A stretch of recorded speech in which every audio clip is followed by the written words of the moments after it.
जयशंकर प्रसाद एक युग प्रवर्तक लेखक थे जिन्होंने एक ही साथ कविता, नाटक, कहानी और उपन्यास के क्षेत्र में हिंदी को गौरवान्वित होने योग्य कृतियाँ दी। कवि के रूप में वे निराला, पंत, महादेवी के साथ छायावाद के प्रमुख स्तंभ के रूप में प्रतिष्ठित हुए हैं। नाटक लेखन में भारतेंदु के बाद वे एक अलग धारा बहाने वाले युग प्रवर्तक नाटक कर रहे।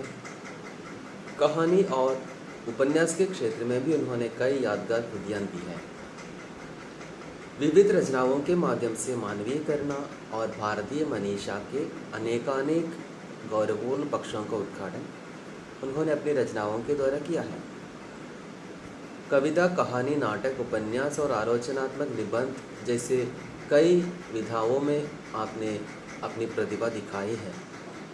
सन 1912 में हिंदू में उनकी पहली कहानी ग्राम प्रकाशित हुई। उन्होंने कुल 72 कहानियाँ लिखी हैं। उनके कहानी संग्रह है छाया, प्रतिध्वनि, आकाशदीप, आंधी और इंद्रजाल।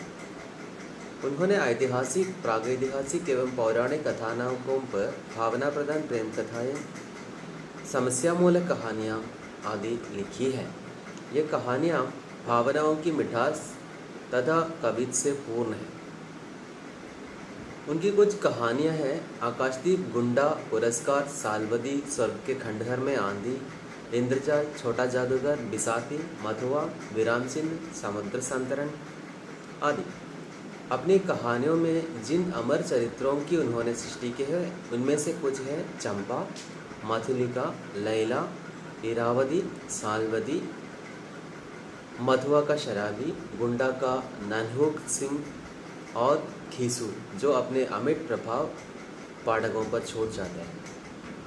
प्रसाद ने 3 उपन्यास लिखे हैं। कंकाल में नागरिक सभ्यता का अंतर